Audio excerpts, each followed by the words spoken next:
जय हिंद दोस्तों, कैसे हैं आप सभी प्यारे भक्तों को जय श्री श्याम। दोस्तों, आप सभी का श्याम बाबा के अलौकिक दरबार खाटू श्याम में स्वागत है। भगवान श्री कृष्ण को अपने शीश का दान देने वाले और कलयुग में भगवान श्री कृष्ण के अवतार खाटू श्याम जी करोड़ों लोगों के दिलों में बसे हैं। देश ही नहीं विदेशों से भी लोग बाबा श्याम की एक झलक पाने के लिए यहाँ पर आते हैं।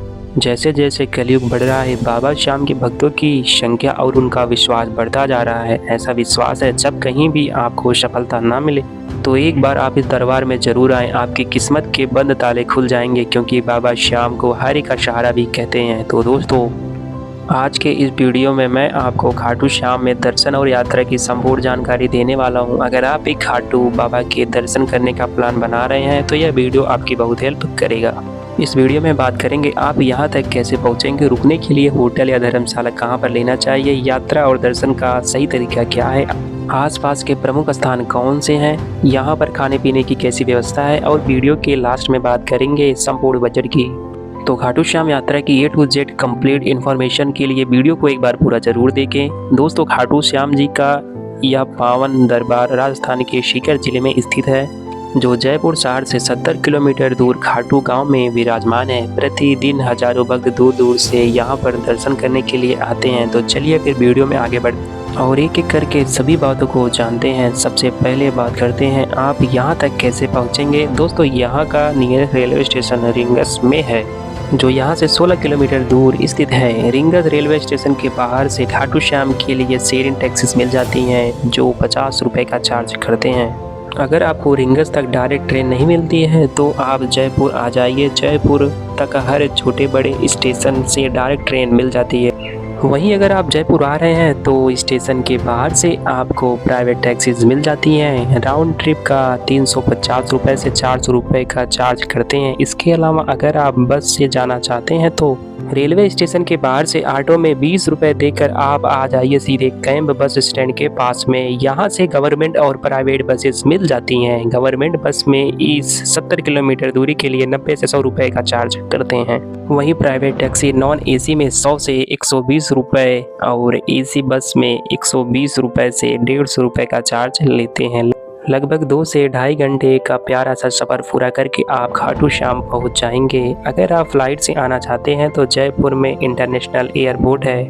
जयपुर तक आने के बाद में आप बस या टैक्सी के माध्यम से खाटू श्याम तक पहुंच सकते हैं। वहीं बहुत से भक्त रिंग से खाटू श्याम जी का निशान लेकर 16 किलोमीटर की पैदल यात्रा को करते हैं। रास्ते में आपको खाने पीने के लिए बहुत से छोटे बड़े रेस्टोरेंट मिल जाएंगे। आप रुकते रुकते आराम करते हुए खाटू श्याम पहुंच सकते हैं। तो चलिए, प्यारा सा सफ़र पूरा करके अब हम लोग पहुंच चुके हैं श्याम बाबा की नगरी खाटू श्याम में। दोस्तों, खाटू श्याम द्वार के पास में ही बस स्टैंड है। यहीं पर बस वाले आपको ड्रॉप कर देते हैं। यहाँ से मंदिर की दूरी लगभग 1.5 किलोमीटर की रह जाती है। थोड़ा सा ही चलने के बाद में अब हम लोग आ चुके हैं तोरण द्वार के पास में। सामने ही आप खाटू श्याम जी का तोरण द्वार के दर्शन कर रहे हैं। भक्त यहाँ पर माथा टेकने के बाद में मंदिर के लिए आगे बढ़ते हैं। तो चलिए अब हम लोग बात करते हैं यहाँ पर रुकने के लिए होटल या धर्मशाला कहाँ पर लेना चाहिए। दोस्तों, तोरण द्वार और बस स्टैंड के आसपास बहुत से अच्छे और VIP होटल्स बने हुए हैं। वहीं तोरण द्वार से खाटू श्याम मंदिर तक बड़ी सी मार्केट बनी हुई है। यहाँ पर भी आपको बहुत से होटल, धर्मशाला और गेस्ट हाउस मिल जाएंगे।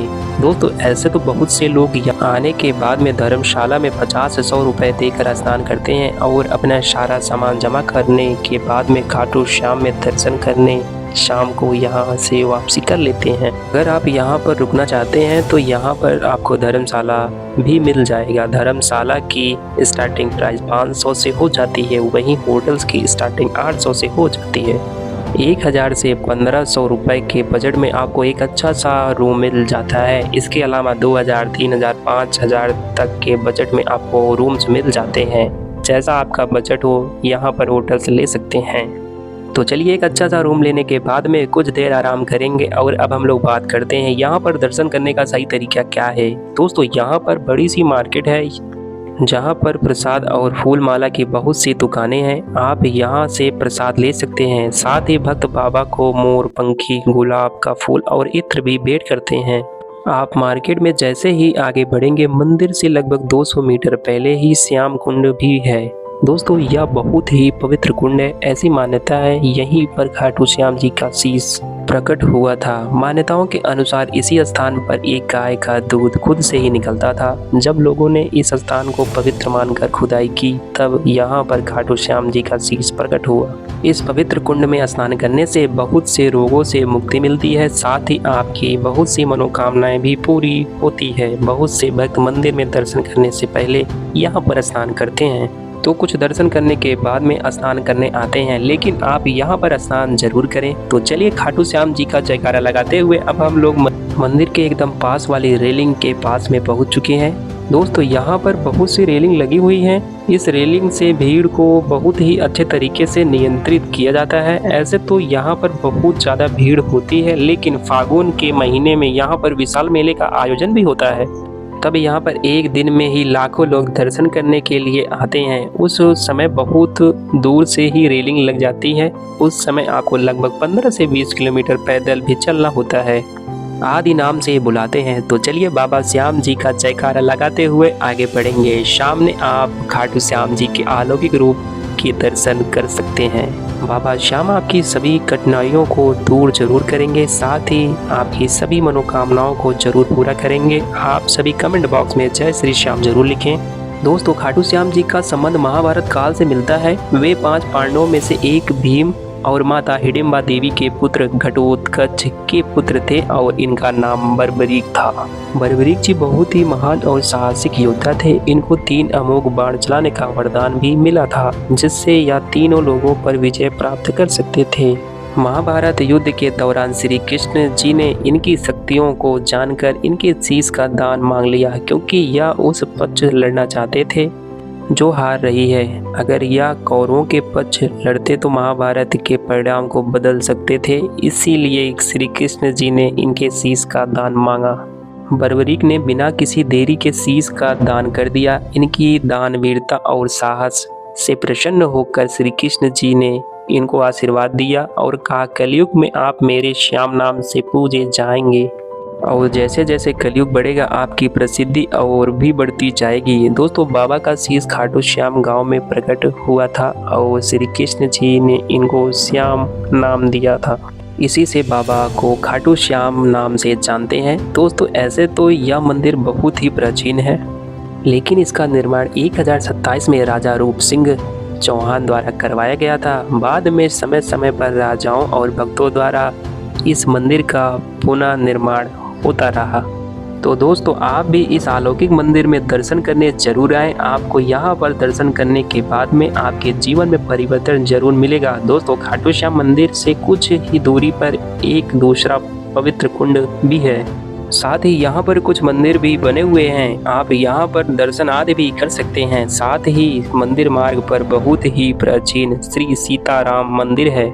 आप यहाँ पर महादेव जी के दर्शन कर सकते हैं। साथ ही साथ श्री राम परिवार और बहुत से देवी देवताओं के दर्शन कर इस यात्रा को सफल बना सकते हैं। तो चलिए अब हम लोग बात करते हैं यहाँ पर खाने पीने की कैसी व्यवस्था है। दोस्तों यहाँ पर आपको मार्केट में बहुत से अच्छे रेस्टोरेंट मिल जाएंगे, जहाँ पर आपको बहुत ही पवित्र भोजन मिलता है। यहाँ पर आप 150 से 200 रुपए में थाली भोजन कर सकते हैं। इसके अलावा south Indian, Rajasthani, north Indian, Marwari हर तरीके का खाना पीना आपको यहाँ पर मिल जाएगा। तो चलिए खाने पीने के बाद में अब हम लोग फिर से तोरण द्वार के पास में आ जाएंगे। आप यहाँ पर भक्ति भाव के माहौल में झूम सकते हैं। साथ ही साथ आप चाहें तो यहाँ पर ऊँट की सवारी का मजा भी ले सकते हैं। दोस्तों यहाँ पर बहुत सेल्फी पॉइंट्स भी बने हुए हैं। आप अगर चाहें तो अपनी यादों के लिए यहाँ पर फोटो शूट भी करा सकते हैं। तोरण द्वार खाटू श्याम यात्रा का आकर्षण का मुख्य केंद्र है, तो आप यहाँ पर भी कुछ समय जरूर व्यतीत करें। इसके अलावा अगर आप यहाँ पर रुकते हैं तो शाम को यहाँ के नज़ारे आपको बहुत ही अच्छे लगेंगे। तो शाम को भी आप यहाँ पर घूमने आ सकते हैं। तो दोस्तों इन सभी स्थानों पर दर्शन और घूमने के बाद में आपका अगर रुकने का प्लान है तो आप अपने होटल में आराम कर सकते हैं, या फिर आप चाहें तो यहाँ से वापसी भी कर सकते हैं।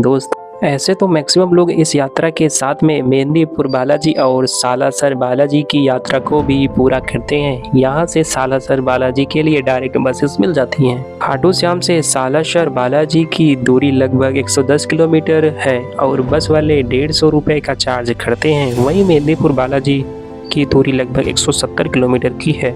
आप खाटू श्याम से पहले जयपुर आ जाइए, फिर आप आराम से मेदिनीपुर बालाजी पहुंच सकते हैं। दोस्तों, अगर आप मेदिनीपुर बालाजी और सालासर बालाजी यात्रा का कंप्लीट इन्फॉर्मेशन वाला वीडियो देखना चाहते हैं तो डिस्क्रिप्शन बॉक्स में आपको लिंक मिल जाएगी, तो आप उस वीडियो को भी ज़रूर देखें, आपको बहुत हेल्प मिलेगी। तो चलिए दोस्तों, अब हम लोग बात करते हैं यहाँ पर आने का सबसे अच्छा समय कौन सा है। दोस्तों, ऐसे तो पूरे साल ही आप यहाँ पर दर्शन करने आ सकते हैं, लेकिन दिसंबर से अप्रैल तक का समय सबसे अच्छा समय माना जाता है। इसके अलावा हर एक एकादशी को यहाँ पर बहुत ज़्यादा भीड़ होती है।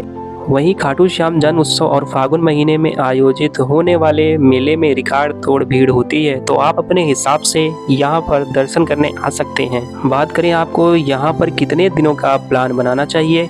दोस्तों, ऐसे तो आप एक ही दिन में खाटू श्याम जी में दर्शन करने के बाद में अपने घर के लिए या सालासर बालाजी या मेदिनीपुर बालाजी के लिए जा सकते हैं। इसके अलावा आप अगर चाहें तो यहाँ पर एक नाइट का स्टे भी कर सकते हैं। तो चलिए अब हम लोग बात करते हैं सबसे ज़रूरी क्वेश्चन, बजट की। कितने बजट में आप इस पावन यात्रा को पूरा कर लेंगे।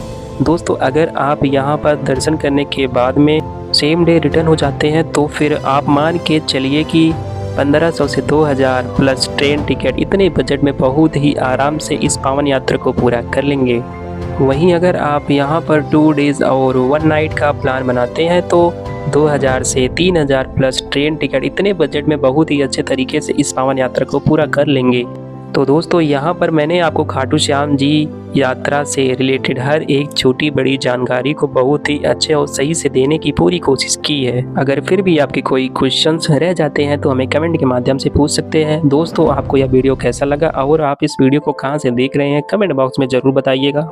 अगर आपको वीडियो की जानकारी हेल्पफुल लगी हो तो अपने एक लाइक से हमें मोटिवेट जरूर करें। इसके अलावा अगर अभी तक हमारे चैनल इंडियन टूरिज्म 20K से नहीं जुड़े हैं तो प्लीज़ चैनल को सब्सक्राइब जरूर करें। साथ ही साथ बेल आइकन प्रेस करने के बाद ऑल नोटिफिकेशन को जरूर क्लिक करें। तो चलिए दोस्तों, अब मिलते हैं किसी ऐसे ही इन्फॉर्मेटिव वीडियो में।